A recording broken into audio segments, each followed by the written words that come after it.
Welcome everybody to this new lecture of our book Electronic Communication System. And in today's lecture we will discuss, or we will continue our discussion our methods of amplitude modulation. And the first method we were discussed in our last or previous lecture is about double sideband suppressed carrier, and this method provides us an output by amplitude modulation, by which the carrier is suppressed from the output of the double sideband suppressed carrier, and by this method, and we are left with only two identical sidebands. Okay, because we know that all the information that we want to convey from one place to other place is merged or into the two sideband, and nothing is conveyed by the carrier wave. But in a simple amplitude modulation method, there are three bands. One is the carrier band, and other two are the upper sideband and lower sideband, and we know that all the information that we want to convey from one place to other place is merged into the sidebands, and there is no need to convey the carrier band. So by suppressing this carrier band, this method by which this can be done, this method is known as double sideband DSBSC. So in this method we are left only with two sidebands. One is the upper sideband and one is the lower sideband. Okay, but in today's lecture we will discuss about a new method or other significant method to convey the information, convey the message from one place to other place, and this method is single sideband suppressed carrier. हम ये जानते हैं कि जो दो sideband हमारे पास आए हैं, अब जबकि हमने एक साइडबैंड को बिल्कुल जो करियर वाला पार्ट था उसको सप्रेस्ड कर दिया है, वहाँ वो नहीं है, तो जो पावर कंजप्शन वाला फैक्टर के ऊपर हम डिस्कस कर रहे थे वो अब काफ़ी हद तक कम हो गया है.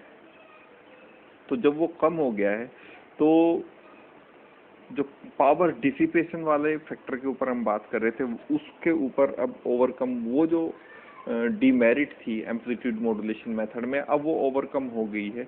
अब जो सिंगल साइडबैंड सप्रेस्ड कैरियर इसलिए हमारी स्टडी में आया चूंकि हम ये जानते हैं कि जब हमने डबल साइडबैंड सप्रेस्ड कैरियर के बारे में स्टडी किया तो हम ये जानते हैं कि ये जो दो साइडबैंड्स हैं, this साइडबैंड्स, the sideband frequency omega c plus omega m and omega c minus omega, thus it is clear from the above analysis that carrier will be cancelled out while the sidebands appear in the output.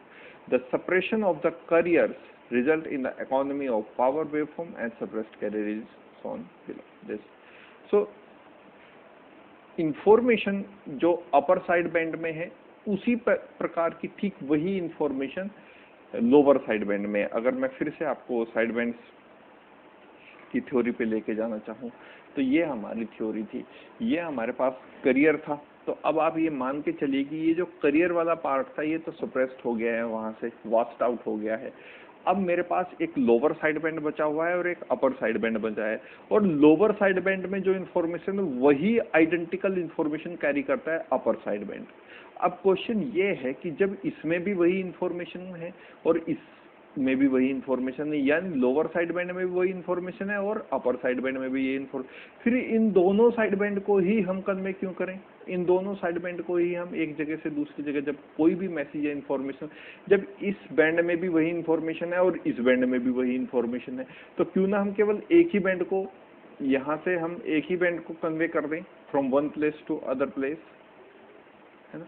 एक ही band को हम amplitude modulation process के द्वारा इसी information, केवल एक single band को ही हम एक जगह से दूसरी जगह भेज दे।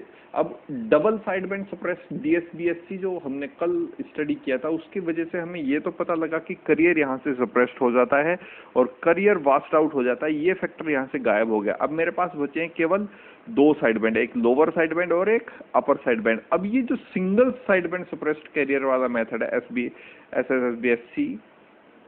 SSBSC, सो ये मुझे क्या फायदा देता है कि जब इस लोअर साइड बैंड में भी और अपर साइड बैंड में भी आइडेंटिकल इंफॉर्मेशन कैरी करते हैं, दोनों में एक जैसी इंफॉर्मेशन है, तो क्यों ना केवल एक ही साइड बैंड को कन्वे किया जाए, केवल एक ही साइड बैंड को फॉरवर्ड किया जाए, ना कि दोनों साइड बैंड को। क्योंकि दोनों साइड बैंड को कन्वे करने से और ज्यादा पावर का कंजप्शन होगा, इसलिए मैं क्या करता हूं कि या तो मैं लोअर साइड बैंड को आगे फॉरवर्ड करता हूं या तो फिर एक अपर साइड बैंड को फॉरवर्ड करता हूं। और ये जो मेथड है अब केवल डबल साइड बैंड, जो हमने double side band suppressed career वाला मेथड पढ़ा फॉर एम्पलीट्यूड मॉड्यूलेशन, तो उसमें हमने ये सीखा कि करियर वहां से वास्ट आउट हो जाता है। ये जो इन्फॉर्मेशन यहाँ इस बैंड में कोई इन्फॉर्मेशन नहीं थी, जबकि इसको कन्वे करना पड़ रहा था, इसको फॉरवर्ड करना पड़ रहा था by amplitude process, by amplitude modulation method. तो अब DSBSC ने हमें ये सहायता प्रदान करी, ये हमें सुविधा दी कि इस वाले बैंड को आप यहाँ से हटा सकते हैं। और ये मेथड हमने कहा डबल साइड बैंड, क्योंकि अब केवल हमारे पास डबल साइड बैंड बचे हैं, ये करियर यहाँ से सप्रेस्ड हो गया, वास्ट आउट हो गया। अब मेरे पास ये डबल साइड बैंड बचे हैं, तो इन्हीं को मुझे यहाँ से आगे लेके जाना है फॉर कन्वे द इंफॉर्मेशन। अब मुझे ये मेथड कहलाया double side band suppressed career. अब मुझे ये पता है कि जो इन्फॉर्मेशन इस बैंड में है वही इन्फॉर्मेशन इस बैंड में, यानी जो इन्फॉर्मेशन लोअर साइड बैंड में है वही इन्फॉर्मेशन छिपी हुई है अपर साइड बैंड में। तो क्यों ना केवल एक ही साइड बैंड को आगे फॉरवर्ड किया जाए। दोनों को फॉरवर्ड करने से जो पावर कंजप्शन है वो ज्यादा हो रहा है। अगर एक ही को केवल फॉरवर्ड करेंगे हम आगे की डायरेक्शन में by the process of amplitude modulation, तो केवल मुझे एक ही साइड बैंड को कन्वे करने के लिए लेस पावर की जरूरत होगी in comparison to double side band suppressed carrier. Okay, तो ये मेथड और भी ज्यादा इकोनॉमिकली हो जाएगा by the use of power और by the use of energy. तो इस वजह से मेरे पास जो स्टडी में आया वो था single side band suppressed career. ये रीजन था, जब इंफॉर्मेशन यहाँ भी ऐसी ही है और यहाँ भी इंफॉर्मेशन, मैसेज यहाँ भी वही इंफॉर्मेशन है, मैसेज यहाँ भी वही है और मैसेज यहाँ भी वही है, तो क्यों ना केवल एक ही साइड बैंड को आगे फॉरवर्ड किया जाए, ना कि दोनों साइड बैंड को। इससे हमारा प्रोसेस और ज्यादा पावर इकोनॉमिकल हो जाएगा। तो ये मेथड कहलाया single side band suppressed career. तो इसके बारे में स्टडी कर लेते हैं। Single side band suppressed career, ये वो मेथड है हमारे पास that is known as single sideband suppressed carrier। Okay, single side band suppressed career, यानी अब केवल हमें जो लोअर साइड बैंड और अपर साइड बैंड था उसमें से भी केवल एक ही साइड बैंड को आगे फॉरवर्ड करना है, दोनों साइड बैंड की जरूरत नहीं है। So let's start it. Single sideband suppressed carrier SSBSC. This method is known as in short term SSBSC, and the other is DSBSC, double sideband suppressed carrier. This is the single sideband suppressed carrier. Okay, so let's start it. An amplitude modulated wave consists of carrier and two sidebands. Initially, जैसा हमने equation number 4 of our initial topic, तो वहां हमारे पास एक carrier था और two side bands थे। The amplitude, frequency and phase of carrier component remains unaffected by the presence और एब्सेंस ऑफ द मॉड्यूलेशन, और in other words the carrier has none of the intelligence to be transmitted. उसके पास कोई भी intelligence, कोई भी message, कोई भी सिग्नल ऐसा नहीं है जिसको वो कन्वे करना चाहता है, यानी करियर के पास कोई इंफॉर्मेशन नहीं है जिसको आप कन्वे करना चाहते हैं। Therefore there is no need to transmit this component and this suppressed for the economy of power. तो इकोनॉमी ऑफ पावर की वजह से उसको हम क्या कर देते हैं, सप्रेस्ड कर देते हैं, वास्ट आउट कर देते हैं। Okay, in the remaining to side bands, अब जो हमारे पास दो साइड बैंड बचे हैं, अपर साइड बैंड और लोअर साइड बैंड। ये मेथड कौन सा कहलाया? Double side band suppressed career. अब जो हमारे पास दो साइड बैंड बचे हैं, उनमें क्या फिनोमिना होती है उसके बारे में डिस्कस कर लेते हैं, उसके बारे में पता कर लेते हैं। Okay, in the remaining to side bands each contains all information present in the modulated wave. अब जो दो साइड बैंड हमारे पास बचे हैं, उनमें जो इंफॉर्मेशन है कंटेन, वो जो इंफॉर्मेशन वो कंटेन करते हैं वो आइडेंटिकल इंफॉर्मेशन है, यानी each contains all the information, each side band, चाहे वो लोअर साइड बैंड हो या upper side band, each contains all the information present in the modulated wave. जो मॉड्यूलेटेड वेव, जो मैसेज कन्वे करना है हमें मॉड्यूलेटेड वेव से, वो साइड बैंड में each contains all the information present in the modulated wave. तो जो मॉड्यूलेटेड वेव का सिग्नल है, मॉड्यूलेटेड वेव का मैसेज है, मॉड्यूलेटेड वेव में जो इंफॉर्मेशन है वो अपर साइड बैंड में भी है और लोअर साइड बैंड में भी है। देयरफॉर, इसलिए it is possible to convey all the information represented by modulating signal by transmitting only a single side band. तो जब दोनों ही साइड बैंड में एक ही इंफॉर्मेशन है, तो क्यों ना दोनों के बजाय केवल एक ही साइड बैंड को। अब ये वही वाली बात है कि आपको किसी व्यक्ति को कोई संदेश देना है, चिट्ठी लिखनी है, कोई पत्र से आपको पत्राचार करना है। अब एक ही चिट्ठी को आप उसी व्यक्ति को 2 बार भेजें या एक ही चिट्ठी को उस व्यक्ति को एक ही बार भेजें, तो इंफॉर्मेशन, जो मैसेज, जो कन्वे आप उस व्यक्ति को करना चाहते हैं, वो तो एक ही चिट्ठी से भी हो जाएगा। 2 चिट्ठी एक जैसी 2 चिट्ठी भेजकर क्या अलग इंफॉर्मेशन चली जाएगी? नहीं जाएगी। तो ये वही मेथड है, यानी जो अपर साइड बैंड है और जो लोअर साइड बैंड है, दोनों में जो इंफॉर्मेशन है वो आइडेंटिकल इंफॉर्मेशन है। तो क्यों ना आप केवल एक ही साइड बैंड को कन्वे करें, केवल एक ही साइड बैंड को आप आगे ट्रांसमिट करें, ताकि जो इंफॉर्मेशन कन्वे करनी है वो एक ही साइड बैंड से भी हो जाएगी। चाहे आप दोनों भेज कर देख ले, चाहे जो एग्जांपल मैंने आपको दिया चिट्ठी वाला, एक ही व्यक्ति को आप एक जैसी एक चिट्ठी भेजें या 2 चिट्ठी भेजें, मैसेज उस तक वही जाएगा जो एक चिट्ठी में है, चाहे आप उसे लगातार 10 चिट्ठी भेज दें। तो साइड बैंड में जब इंफॉर्मेशन है वो आइडेंटिकल इंफॉर्मेशन है, चाहे अपर साइड बैंड को कन्वे करें या लोअर साइड बैंड को कन्वे करें। तो जब एक ही साइड बैंड को भेजने से पूरी इंफॉर्मेशन कन्वे हो रही है, तो क्यों ना केवल एक ही साइड बैंड को कन्वे किया जाए। Okay, so while suppressing both the carrier and the side bands. Okay, here therefore it is possible to convey all the information represented by modulating signal by transmitting only a single side band. केवल एक single side band को convey करके, transmit करके भी आप उस पूरी information को कन्वे कर सकते हैं, while suppressing both carrier and the other side. तो दोनों को सप्रेस्ड कर दीजिए, करियर को भी, क्योंकि करियर में तो कोई इंफॉर्मेशन है ही नहीं, और दूसरे साइड बैंड को भी सप्रेस्ड कर दीजिए, क्योंकि हमें केवल एक ही साइड बैंड से पूरी इंफॉर्मेशन कन्वे की जा सकती है। The frequency band required by such single side band system is half of that occupied by modulated wave having 2 side bands and the career. तो जो फ्रीक्वेंसी बैंड की जरूरत होगी इस सिंगल साइड बैंड को कन्वे करने के लिए, तो वो हाफ रह जाएगी, किससे? That occupied by modulating wave having 2 side bands and the career. केवल आधे फ्रीक्वेंसी बैंड से हमारा कार्य हो जाएगा। 2/3 of power is saved in single side band system. 2/3 power की बचत भी होगी। तो बहुत ज्यादा पावर इकोनॉमिकल सिस्टम है, और यही हमारा जितना भी इलेक्ट्रॉनिक कम्युनिकेशन सिस्टम पूरा इसी पे वर्क करते हैं कि कैसे हम अपनी बात को मिनिमम यूज ऑफ पावर के द्वारा एक जगह से दूसरी जगह भेज सकें। Okay, so 2/3 of the power is saved in single side band system due to suppression of carrier only. केवल अगर करियर को सप्रेस्ड कर दें आप, तो 2/3 पावर की बचत हो जाती है। और यहाँ तो हमें क्या करना है, इस सिस्टम में एक साइड बैंड को भी वहां से हटाना है, सप्रेस्ड करना है।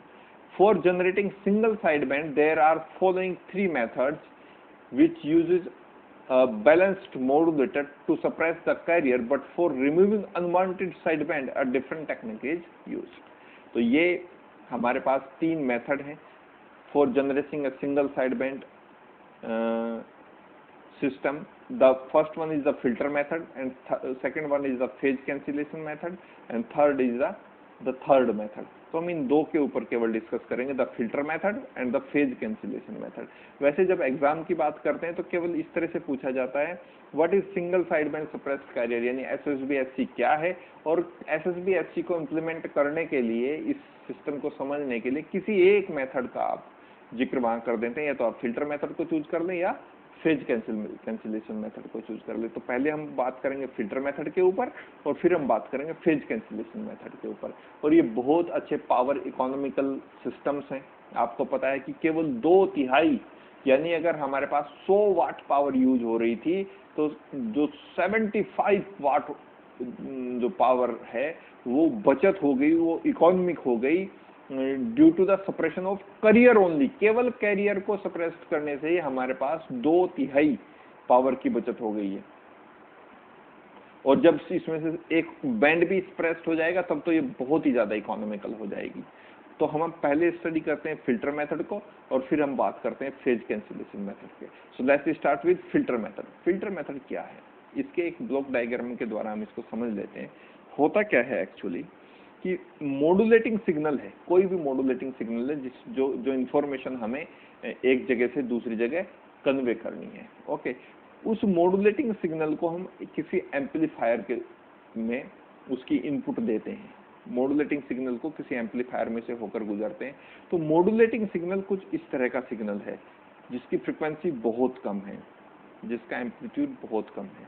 तो जब वो किसी एम्पलीफायर में से होकर गुजरेगा तो उसका जो एम्पलीफिकेशन है वो हो जाएगा। अब एम्पलीफिकेशन जब हो गया सिग्नल का तो उसका एम्पलीट्यूड इंक्रीज हो गया। तो जब एम्पलीट्यूड इंक्रीज हो गया, सिग्नल एम्पलीफाइड हो गया, तो अब यही सिग्नल को हमें आगे कन्वे करना है। तो ये सिग्नल हम डाल देते हैं एक प्रोडक्ट मॉड्यूलेटर में। अब प्रोडक्ट मॉड्यूलेटर क्या करता है, यहां से कैरियर सिग्नल की इनपुट लेता है और यहां से एम्पलीफाइड मॉड्यूलेटिंग सिग्नल की इनपुट लेता है। और product modulator as it name implies that it product the amplitude, the amplified modulating signal and the carrier signal। ये एक दूसरे को प्रोडक्ट कर देता है, मल्टीप्लाई कर देता है एक दूसरे के साथ, यानी सुपर इम्पोज कर देता है एक दूसरे के साथ। और यहाँ से जनरेट होते हैं हमारे जो आउटपुट इसकी आती है प्रोडक्ट मॉड्यूलेटर की, वो एक DSBSC आउटपुट आती है। यानी यहाँ से हमारे पास ये एक मॉड्यूलेटिंग सिग्नल था जिसका एम्पलीट्यूड बहुत कम था, इसको हमने एक एम्पलीफायर से पास आउट कराया तो ये हो गया एम्पलीफाइड। अब इसका जो एम्पलीट्यूड है वो इंक्रीज हो गया।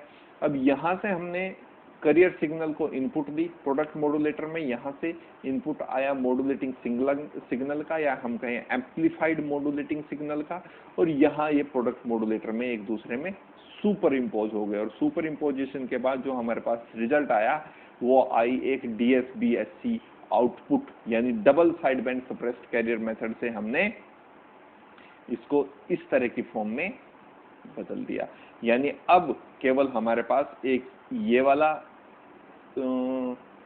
वाला साइड बैंड है और दूसरा ये है। DSBSC का मतलब double side band suppressed career. अब केवल हमारे पास कैरियर यहाँ से सप्रेस्ड हो गया है और डबल साइड बैंड के एक आउटपुट हमें, और ये आउटपुट किसने दिए हमें, प्रोडक्ट मॉड्यूलेटर में। अब इस आउटपुट को आगे आप देखेंगे, इस आउटपुट को जब हम BPF यानी बैंड पास फिल्टर से पास आउट करते हैं तो बैंड पास फिल्टर क्या करता है, चूंकि ये फिल्टर मेथड ही है जिसको हम यूज कर रही है, यहाँ तक कुछ नया नहीं है, जहां तक आपने पढ़ा है यहाँ तक कुछ नया नहीं है, आप ये पहले से करते हैं। एक हमारे पास मॉड्यूलेटिंग सिग्नल था, इसको आप एम्पलीफाइड करें ना करें, अगर पहले से ये बहुत अच्छा सिग्नल है तो एम्पलीफाइड करने की जरूरत नहीं है। अगर थोड़ा सा कि वीक सिग्नल आप इसे कह सकते हैं, वीक सिग्नल, तो आप इसे एम्पलीफाइड कर सकते हैं। एम्पलीफाइड के बाद, एम्पलीफिकेशन के बाद इसका एम्पलीट्यूड जब इंक्रीज हो जाता है तो कैरियर वेव के साथ इसका सुपर इम्पोजिशन होता है। ऐसा हम फर्स्ट टॉपिक से स्टडी करते हुए आ रहे हैं, यहाँ तक कुछ नया नहीं है। प्रोडक्ट मॉड्यूलेटर ने क्या किया, इन दोनों को सुपर इम्पोज कर दिया, और प्रोडक्ट मॉड्यूलेटर ने एक और काम किया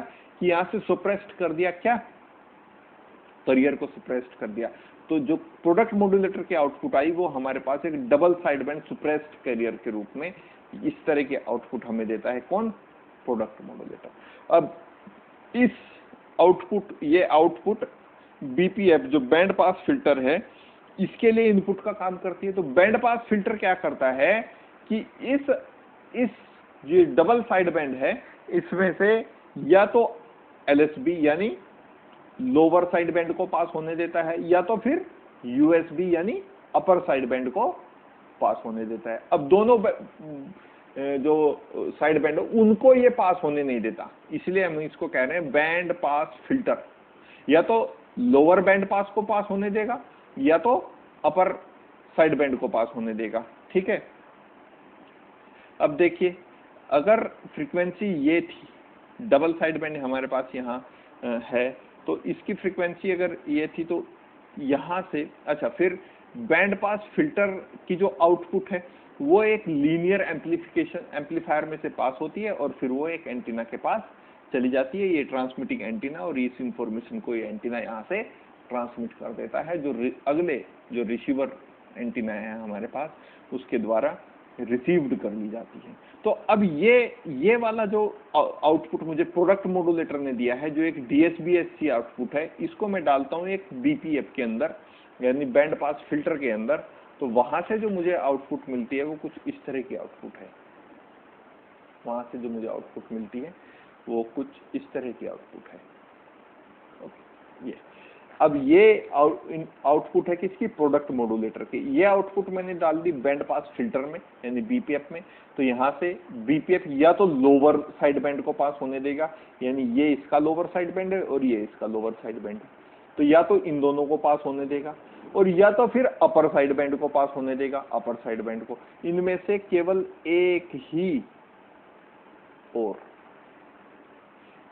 ही बैंड पास यहां से पास होगा, अपर लोअर साइड बैंड या तो फिर अपर साइड बैंड। इसलिए इंफॉर्मेशन में अब जो फाइनल रिजल्ट मेरे पास आया है उसमें मेरे पास या तो लोअर साइड बैंड है या तो फिर अपर साइड बैंड है। ये मेरी टेक्निक पे डिपेंड करता है कि मैं इसमें से क्या लेना चाहता हूं, अपर साइड बैंड लेना चाहता हूं या लोअर साइड बैंड मुझे चाहिए। दोनों में आइडेंटिकल इंफॉर्मेशन, तो इससे कोई इफेक्ट नहीं आएगा कि आप इसमें अपर साइड बैंड चाहते हैं या लोअर साइड बैंड चाहते हैं, लोअर साइड बैंड चाहते हैं या अपर साइड बैंड चाहते हैं, दोनों में आइडेंटिकल इंफॉर्मेशन है।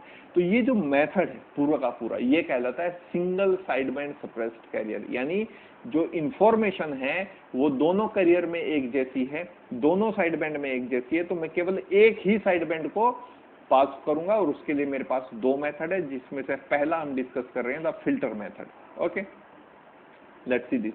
For removal of unwanted side band, unwanted जो साइड बैंड है, क्योंकि जो एक एक्स्ट्रा हमारे पास साइड बैंड है उसको हमें यहाँ से रिमूव करना है। A filter which may be LC, या तो वो फिल्टर एलसी हो सकता है, क्रिस्टल का फिल्टर हो सकता है, या फिर सेरामिक या मैकेनिकल फिल्टर भी हम उसे कह सकते हैं, depending on the carrier frequency and other requirements.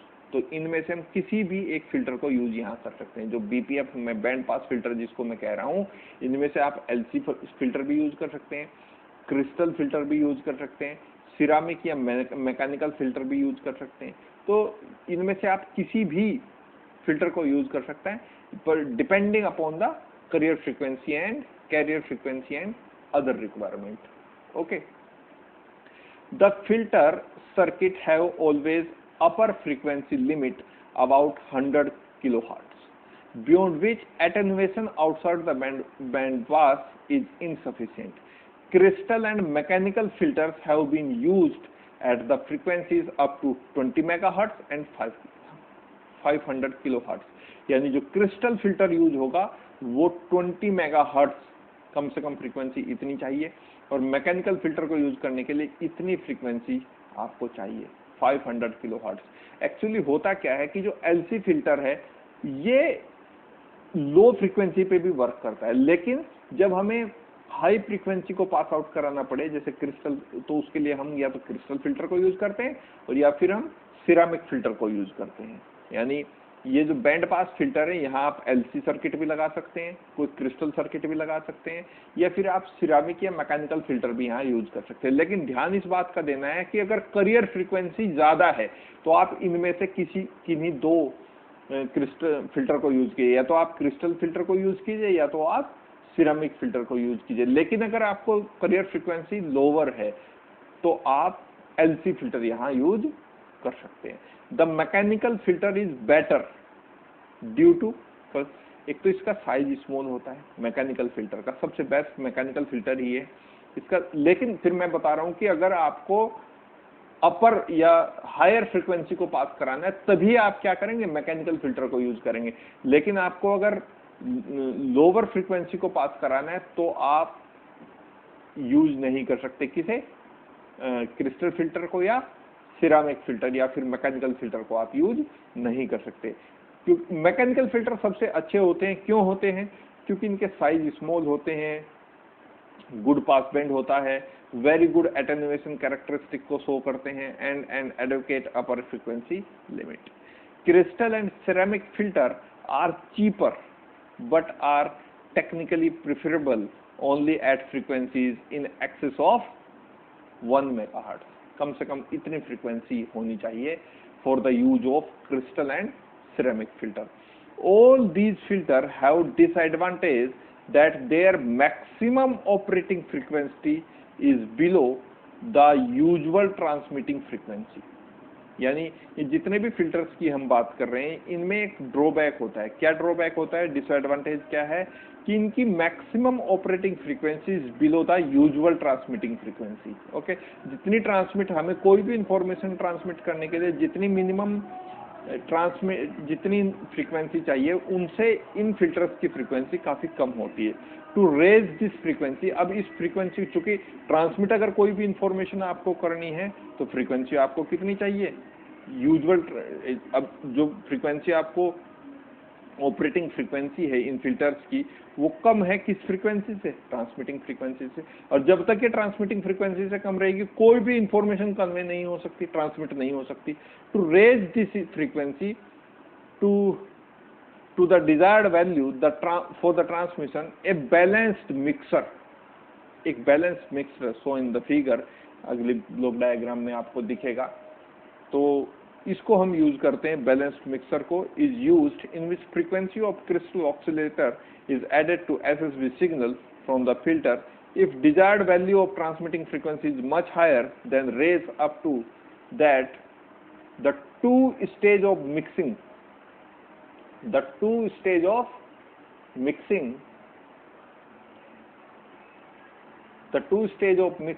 will be required. Balanced mixer is similar to the balanced modulator except its some frequency is farther from the crystal oscillator frequency. SSB output is then fed to a linear amplifier. एक linear amplifier में हम उसको fade कर देते हैं। तो actually क्या होता है कि जो ऑपरेटिंग फ्रीक्वेंसी है, किसकी ऑपरेटिंग फ्रीक्वेंसी, जो एसएसबी सिग्नल, जो सिंगल साइड बैंड सिग्नल है हमारे पास, उसकी जो ऑपरेटिंग फ्रीक्वेंसी है वो यूजुअल ट्रांसमिटिंग फ्रीक्वेंसी से कम रहती है। अब जब वो फ्रीक्वेंसी कम है तो उसको ट्रांसमिटिंग फ्रीक्वेंसी तक के बराबर नहीं है तो हमें इसको बढ़ाना पड़ेगा, और उसके लिए हम यूज करते हैं इस तरह का एक बैलेंस्ड मिक्सर। ये बैलेंस्ड मिक्सर क्या करता है, यहाँ से क्रिस्टल ऑक्सीलेटर की फ्रीक्वेंसी को लेता है और यहाँ से जो एसएसबी आउटपुट मिलती है इसे, इसके क्रिस्टल ऑक्सीलेटर के फ्रीक्वेंसी से उसको सम कर देता है और जो एसएसबी की फ्रीक्वेंसी उसको बढ़ा देता है। और फिर जो बैलेंस्ड मिक्सर की हमारे पास आउटपुट होती है उसको हम एक लीनियर एम्पलीफायर में डाल देते हैं और वहां से हमारे पास एक single side band suppressed career हमें मिल जाता है। तो ये वही ब्लॉक डायग्राम है जो अभी हम स्टडी करके आए हैं। तो इस तरह से फिल्टर मेथड के द्वारा हम double side band suppressed carrier को single side band suppressed carrier में बदल सकते हैं और इंफॉर्मेशन को एक जगह से दूसरी जगह कन्वे, ये और ज्यादा पावर इकोनॉमिकल सिस्टम हो जाता है। ये और ज्यादा पावर इकोनॉमिकल सिस्टम इसलिए हो जाता है क्योंकि जो हमारे पास डबल साइड बैंड था, उसमें डबल साइड बैंड सिस्टम था, उसमें एक साइड बैंड एक्स्ट्रा था, जबकि हमें जरूरत एक ही साइड बैंड की, पूरी की पूरी इंफॉर्मेशन को हम एक ही साइड बैंड से कन्वे कर सकते हैं।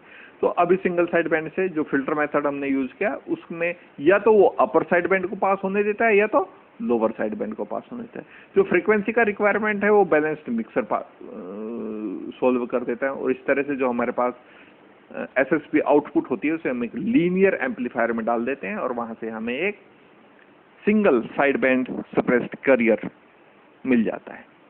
दूसरा मेथड जो हम यूज कर सकते हैं वो एक फेज कैंसिलेशन मेथड है। दूसरा मेथड यहाँ जो हम यूज कर सकते हैं वो फेज कैंसिलेशन मेथड। अब फेज कैंसिलेशन मेथड में क्या होता है, फेज कैंसिलेशन मेथड में हम दो बैलेंस्ड मॉड्यूलेटर के को यूज करते हैं, लेकिन यूज करने का जो मेथड है वो अलग इसलिए है क्योंकि इसका नाम ही है फेज कैंसिलेशन मेथड। तो फेज कैंसिलेशन मेथड अगर इसका नाम है तो जाहिर सी बात है यहाँ फेज का कैंसिलेशन हो रहा है। किस तरह से होता है देखिए, the method of obtaining a single side band consist of two balanced modulator. ये पहला बैलेंस्ड मॉड्यूलेटर है और ये दूसरा बैलेंस्ड मॉड्यूलेटर है, ठीक है। अब ये जो दो मेरे पास बैलेंस्ड मॉड्यूलेटर हैं इनको मुझे यूज करना है। कैसे यूज करना है, the radio frequency input of two balanced modulator differs in phase by 90 degree.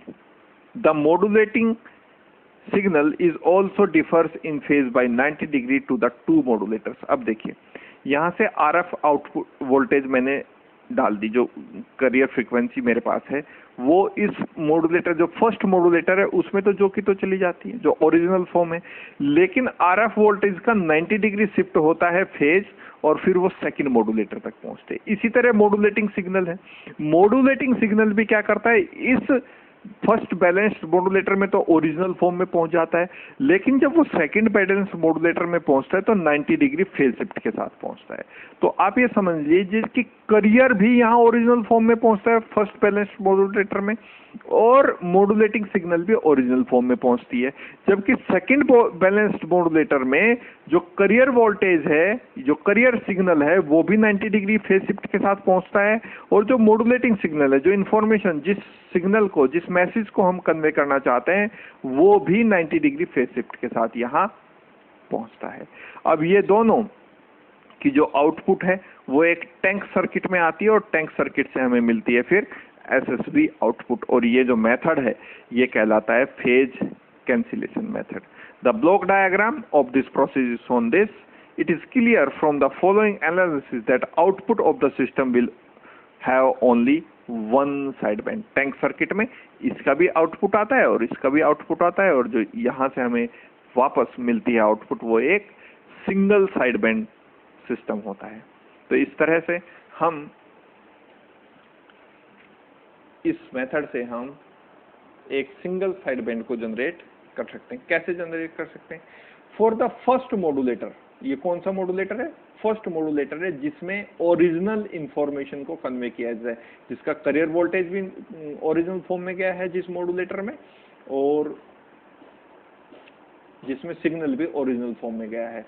The equation of wave with carrier removed can be written as E1 equals to MAEC sin omega MT sin omega CT।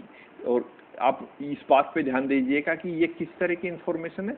For the first modulator the equation of wave with carrier removed, यहाँ से carrier यानी DSBSC output है ये, this is equation number first. Since the second balanced modulator, the modulating frequency omega m and the carrier frequency omega c are shifted by 90 degree in phase, therefore equation of wave will be E2 equals to MAEC। MA आप जानते हैं modulation index है और EC जो carrier frequency है उसका peak amplitude है। Sign, ये साइन ओमेगा MT था तो इसका 90 डिग्री फेज शिफ्ट होगा तो क्या हो जाएगा omega M plus 90 into T, और जो कैरियर फ्रीक्वेंसी है इसका भी 90 डिग्री शिफ्ट होगा, 90 डिग्री फेज शिफ्ट होगा तो ये हो जाएगा sine omega C plus 90 into T. तो जो E2 आएगा वो MAEC तो जो का तो रहा है factor sine 90 plus theta cos omega MT and sine 90 plus theta cos omega CT से दिस इज इक्वेशन नंबर 2। तो ये हमारे पास फर्स्ट इक्वेशन थी जो ओरिजिनल फॉर्म में फर्स्ट मॉड्यूलेटर में गया, और ये सेकंड इक्वेशन है जो 90 डिग्री फेज शिफ्ट के साथ सेकंड मॉड्यूलेटर की आउटपुट है। अब ये दोनों आउटपुट E1 और E2, जो ये फर्स्ट मॉड्यूलेटर के आउटपुट है ये सेकंड मॉड्यूलेटर के आउटपुट है। Since E1 and E2 are combined into a common tank circuit, the resultant output will be given by E0 equal to E1 plus E2। तो tank circuit में जब पहले modulator, first modulator की output और second modulator की output कहाँ इकट्ठी होती है आपस में, टैंक सर्किट में। जो टैंक सर्किट की आउटपुट होगी वो अब एक एसएसबी आउटपुट होगा। कैसे होगा देखिए, मैथमेटिकली वो कैसे प्रूफ करेंगे हम उसको, देखिए।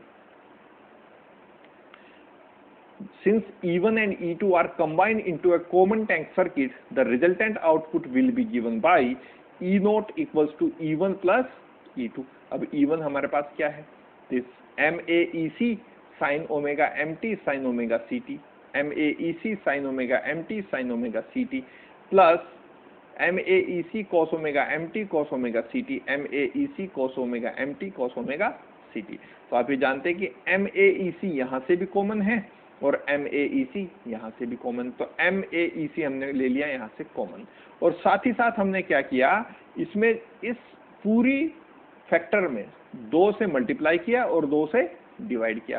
तो जब 2 से जो डिवाइडेशन वाला डिनोमिनेटर वाला फैक्टर है वो तो बाहर आ गया, लेकिन जो मल्टीप्लिकेशन न्यूमिनेटर वाला फैक्टर है वो इसमें अंदर मल्टीप्लाई हो गया। तब जब यहाँ 2 से मल्टीप्लाई होगा तो ये हो जाएगा factor 2 sin omega mt sin omega ct। देखिए 2 sin omega mt sin omega ct plus multiplied by 2 by this factor, because MAEC is the common factor, so this will result in 2 cos omega mt cos omega ct। तो ये यहाँ हमारे पास formula बन गया 2 sin a sin b, and ये formula हमारे पास हो गया 2 cos a cos b।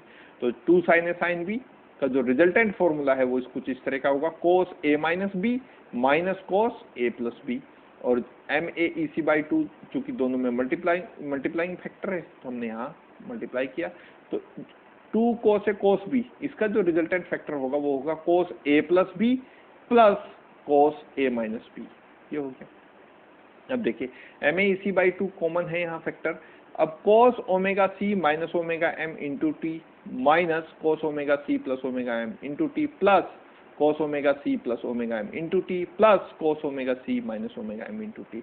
अब आप ये देखिए कि ये वाला फैक्टर और ये वाला फैक्टर इक्वल है और साइन इनके अपोजिट है, तो ये वाला फैक्टर हो गया इससे कैंसिल। तो हमारे पास बचा केवल ये वाला factor, that is these are the same factor cos omega c minus omega m into t plus cos omega c minus omega m into t. So these two are add and result in 2 cos omega c minus omega m into 2 is cancelled with 2, and the resultant of the tank circuit is E naught equals to MAEC cos omega c minus omega m into t। This is the required output from the tank circuit, which represents the lower side band। ये frequency किसकी है, lower side band की है, यानी जो 2 side band थे हमारे पास अब वो केवल किस में रिड्यूस हो गए हैं, सिंगल साइड बैंड में रिड्यूस हो गए, सिंगल साइड बैंड में रिड्यूस हो गए। और यही तो हम चाहते थे, इंफॉर्मेशन इसमें भी वही है और अपर साइड बैंड अगर पास होता तो उसमें भी इंफॉर्मेशन वही होती। ओके, तो विच represents the lower side band, और यही सिंगल साइड बैंड की विशेषता है, यही सिंगल साइड बैंड का की प्रॉपर्टी है कि जो 2 साइड बैंड है उनमें से केवल एक साइड बैंड को ही वो पास होने देता है और दूसरे साइड बैंड को वहां से रिमूव कर देता है। This method has following advantages. क्या क्या एडवांटेजेस हैं, स्मॉल साइज होता है इसका फेज कैंसिलेशन मेथड में, easy switching over one side band to other, बहुत जल्दी स्विचिंग कर देते हैं, चाहे हम फर्स्ट बैंड को लेना चाहें या सेकंड बैंड को लेना, यानी अपर साइड बैंड को लेना चाहें या लोअर साइड बैंड को। और क्या इसका एडवांटेजेस है, capability of generating SSB at any frequency, किसी भी फ्रीक्वेंसी पे एसएसबी को जनरेट कर सकता है। कौन सा मेथड, फेज कैंसिलेशन मेथड, जबकि फ्रीक्वेंसी का रिक्वायरमेंट वहाँ जो हम पीछे पड़ के आए हैं फिल्टर मेथड में, आपने वहाँ देखा बैलेंस्ड मिक्सर को हमें यूज करना पड़ा। क्यों, क्योंकि जो एसएसबी की फ्रीक्वेंसी थी वो बहुत ज्यादा कम थी ट्रांसमिटिंग फ्रीक्वेंसी के कंपेरिजन में, तो एक बैलेंस मिक्सर को हमें वहाँ ऐड करना पड़ा to raise the frequency of SSB signal. तो ये यहां ऐसी कोई प्रॉब्लम नहीं है, किसी भी फ्रीक्वेंसी को ये एसएसबी, किसी भी फ्रीक्वेंसी पे एसएसबी जनरेट कर देगा। ओके, लो मॉड्यूलेशन फ्रीक्वेंसी में be used in modulation channel, low modulation frequency को भी ये मॉड्यूलेट कर देगा। अब इस सिस्टम के कुछ डिसएडवांटेजेस भी हैं, क्या क्या डिसएडवांटेजेस हैं? इट्स मॉड्यूलेटिंग सिग्नल या audio frequency phase shift network is a complex and hard to build device as it has to work over a large range of frequency. तो जो सर्किट है वो काफी कॉम्प्लेक्स सर्किट बन जाता है, तो इस तरह के सर्किट को बिल्ड करना और उसको फिर ऑपरेट करना फॉर वेरी क्लियरली ये बहुत मुश्किल है। तो ये पहला डिसएडवांटेज है। At such a wide range care is to be taken that phase shifter provide a phase angle of 90 degree and not more than 90 degree. तो फेज शिफ्टर बहुत एक्यूरेट काम करने चाहिए। अगर फेज शिफ्टर एक्यूरेट वर्क नहीं करते तो पूरा सिस्टम धराशायी हो जाता है। क्यों धराशायी हो जाता है? क्योंकि हमें एग्जैक्टली 90 डिग्री का ही फेज शिफ्ट चाहिए, ना तो 90 डिग्री से कम का फेज शिफ्ट चाहिए और ना 90 डिग्री के ज्यादा का फेज शिफ्ट। ये पूरा का पूरा जो सिस्टम है ये फेज शिफ्टर पे काम करता है। अगर फेज शिफ्टर ने सही काम नहीं किया तो पूरा का पूरा जो फेज कैंसिलेशन वाला मेथड ये फेल हो जाएगा। सेकंड जो बिगर डिसएडवांटेज है वो क्या है? It requires that two balanced modulator must give exactly same output और the cancellation will again be incomplete. तो दूसरी एक कंडीशन है इसमें कि जो दो बैलेंस्ड मॉड्यूलेटर हैं उनकी आउटपुट बिल्कुल सेम होनी चाहिए, एग्जैक्टली सेम, एग्जैक्टली सेम। नहीं तो फिर से जो फेज कैंसिलेशन वाला मेथड है वो फिर से हमारे पास कैंसिल हो जाएगा, फिर से हमें वो जो डिजायर्ड आउटपुट है वो नहीं मिलेगी। यानी जो एसएसबी आउटपुट हम लेना चाह रहे हैं, सिंगल साइड बैंड हमें चाहिए, केवल इस तरह का साइड बैंड हमें यहाँ चाहिए जिसमें केवल एक ही फ्रीक्वेंसी हो, तो अपर साइड बैंड की फ्रीक्वेंसी हो या लोअर साइड बैंड की। और आप ये देख रहे हैं यहाँ कि इस तरह की आउटपुट में केवल हमारे पास लोअर। तो बहुत अच्छा मेथड है, लेकिन कुछ एडवांटेजेस हैं साथ ही के साथ कुछ डिसएडवांटेजेस। बस इसमें सबसे बड़े ध्यान रखने वाली जो बात है वो ये है कि जो सर्किट का कंस्ट्रक्शन है वो बहुत केयरफुली होना चाहिए। अगर सर्किट का कंस्ट्रक्शन सही केयरफुली नहीं किया गया है तो फिर यहाँ से जो एक सुटेबल और रिक्वायर्ड और डिजायर्ड आउटपुट है उसको लेना बहुत मुश्किल है। So students, that's all for now, and we'll meet you into the next one. Till then, thank you.